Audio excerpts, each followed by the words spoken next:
வணக்கம். அபிராமி அம்மை பதிகத்தை தொடர்ந்து பார்த்து வருகிறோம். அதில் இப்பொழுது நாம் பார்க்க வேண்டிய பாடல் 7வது பாடல்.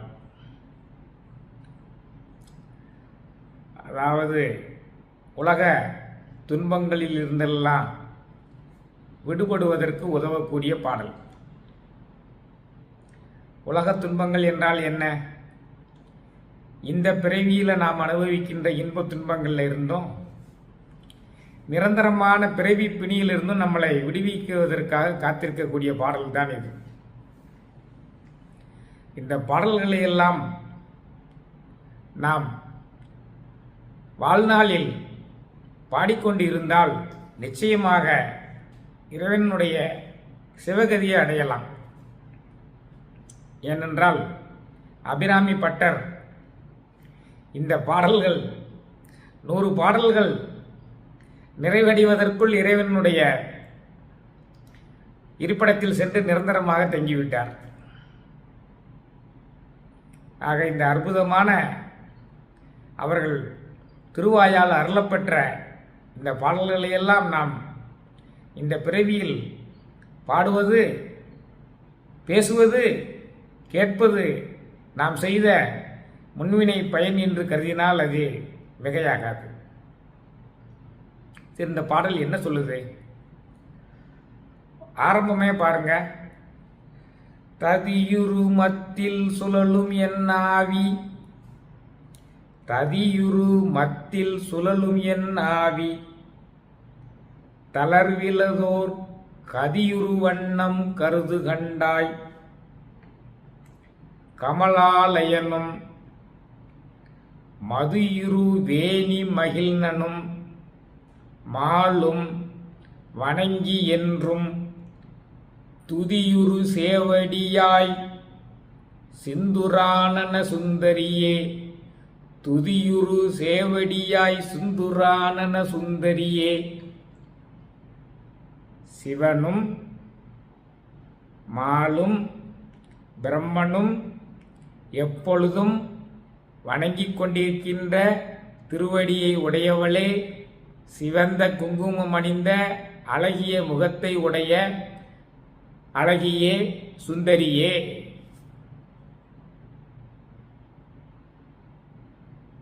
அதான் அவரை அம்மையை அவர் கூப்பிடக்கூடிய அந்த அழகு. கூப்பிட்டு என்ன கேட்கிறாரு? கமலாலயனும்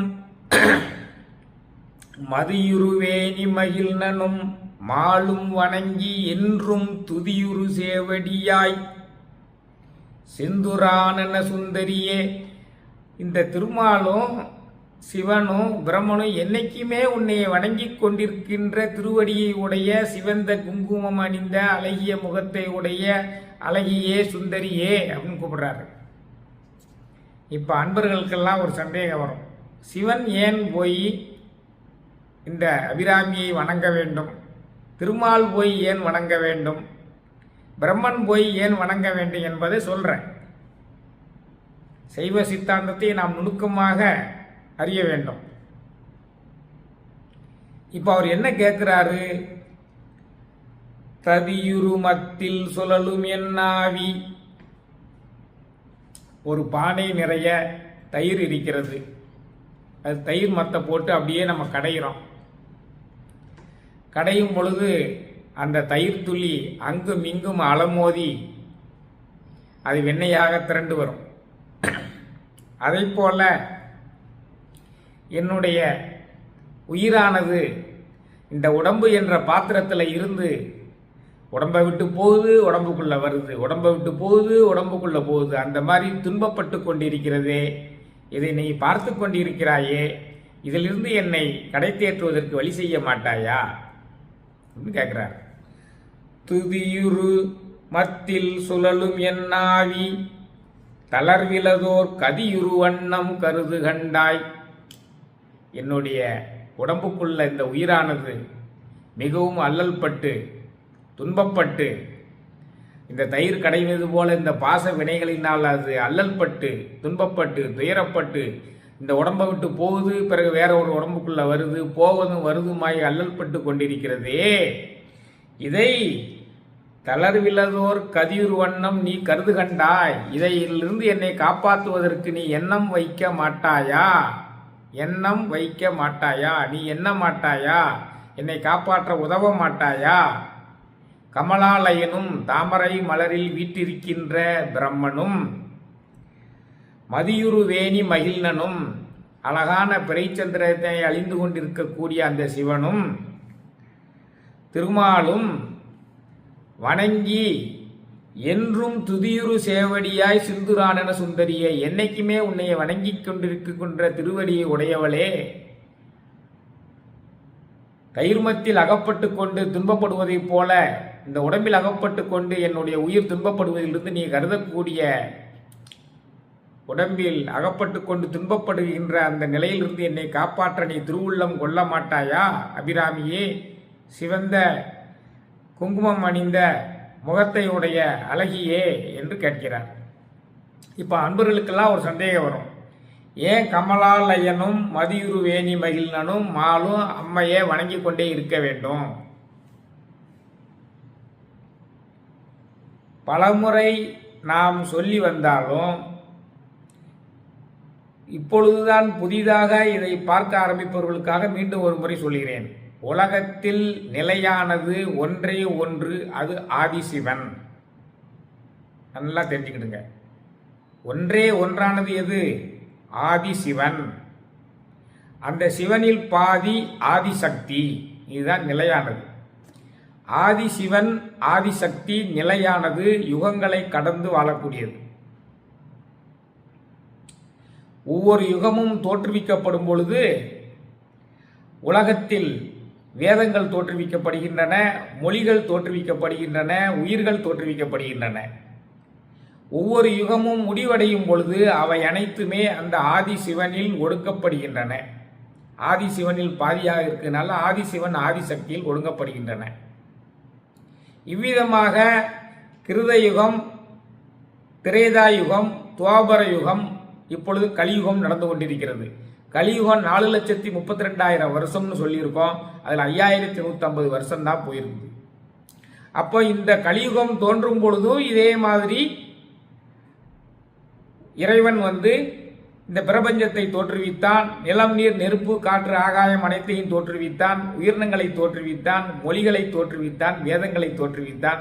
யுகம் முடியும் பொழுது தன்னில் அனைத்தையுமே தாங்கிக் கொள்வான். அப்படி இறைவன் ஒவ்வொரு யுகங்கள் ஆரம்பிக்கும் பொழுதும் அந்த உலகை படைக்கும் பொழுது அவன் முதலில் சிவ தத்துவங்கள் 5 தோற்றுவிக்கிறான். பிறகு வித்யா தத்துவங்கள் 7 தோற்றுவிக்கிறான். பிறகு ஆன்ம தத்துவங்கள் 24 தோற்றுவிக்கிறான். அந்த 36 தத்துவங்களின் மூலமாகத்தான் இந்த உலகம் படைக்கப்படுகின்றது. அப்போ உலகம் படைப்பதற்கான முதலாவது படி, ஃபர்ஸ்ட் லேயர் என்ன? முதல் அடுக்கு, படைப்பினுடைய முதல் அடுக்கு என்ன என்றால் சிவ தத்துவம். அவன் முதல்ல சவுண்டு, ஒளியை படைத்தான். பிறகு லைட், ஒளியை படைத்தான். அதான் நாதம், பிந்து. பின்பு சதாசிவம் என்பதை படைத்தான். அந்த சவுண்டும் லைட்டும் சேர்ந்து உருவாகக்கூடியது சதாசிவம். பின்பு மகேஸ்வரம், ஈஸ்வர தத்துவத்தை படைத்தான். மறைபொருள், நாம் நம் முயற்சியினால் கண்டறிய வேண்டியது ஞானம். ஞானத்தை படைத்தான், அதான் மகேஸ்வரம். அடுத்து சுத்த வித்தையை படைத்தான். இதான் 5 சிவ தத்துவங்கள், படைப்பினுடைய முதல் அடுக்கு. அப்போ இந்த சிவ தத்துவங்களில் 4 சொல்லிட்டோம். நாதம், பிந்து, சாதாக்கியம், ஈஸ்வரம், சுத்த வித்தை. இந்த சுத்த வித்தையில் தான் படைத்தல், காத்தல், அழித்தல் வருது. படைத்தலுக்கு பிரம்மனையும், காத்தலுக்கு விஷ்ணுவையும், அழித்தலுக்கு ருத்ரனையும் படைத்தான். அப்ப இந்த நாதம் என்று சொல்லக்கூடியது சிவன், பிந்து என்று சொல்லக்கூடியது சக்தி, சாதாக்கியம் என்று சொல்லக்கூடியது சதாசிவன், ஈஸ்வரம் என்று சொல்லக்கூடியது மகேஸ்வரன், சுத்த வித்தையில் வரக்கூடிய பிரம்மன், விஷ்ணு, ருத்ரன். ஆக இவைகள் அனைத்துமே ஆதிசிவன் ஆதிசக்தியிலிருந்து தோன்றுகின்றன. உலக பிதா, உலக மாதாவில் இருந்துதான் இவை தோன்றுகின்றன. ஆதிசிவனையும் சிவனையும் போட்டு நீங்கள் குழப்பிக் கொள்ளக்கூடாது, சரியா? அதான் ஆதிசிவன் தாழ் பணிந்து அடிபணிவோமே என்கிறார்கள். அப்போ அந்த ஆதிசிவனிலிருந்து தோன்றிய ஆதிசிவன் ஆதிசக்தியிலிருந்து தோன்றியதுதான் இந்த சிவன், சக்தி, சதாசிவன், மகேஸ்வரன், பிரம்மன், விஷ்ணு, ருத்ரன் என்பவர்கள். ஆதலால் அவர்கள் தங்களை சிருஷ்டித்த அந்த சிருஷ்டி கர்த்தாவான ஆதிசிவனையும் ஆதிசக்தியையும் என்றும் வழிபட்டு கொண்டிருக்கிறார்கள். அதைத்தான் இதுல சொல்ல வரார். கமலாலயனும் மதியுருவேணி மகிழ்னனும் மாளும் வணங்கி என்றும் துதியுரு சேவடியாய் சிந்துரான சுந்தரியே. இப்ப புரிஞ்சிருச்சா ஏன் அவர்கள் தினந்தோறும் வணங்கிக் கொண்டிருக்கிறார்கள்?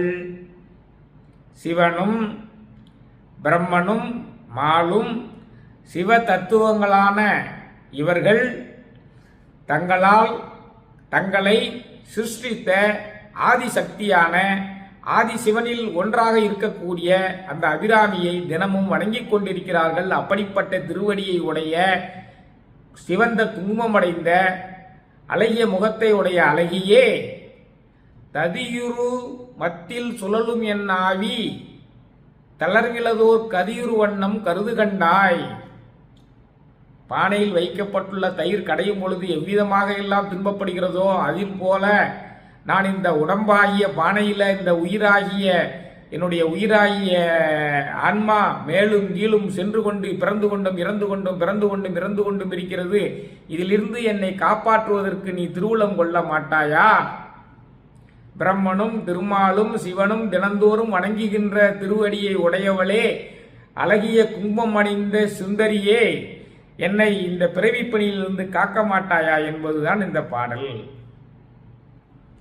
இப்பொழுது இந்த பாடலினுடைய நுணுக்கமான பொருள் உங்களுக்கு விளங்கியிருக்கும் என்று நினைக்கிறேன்.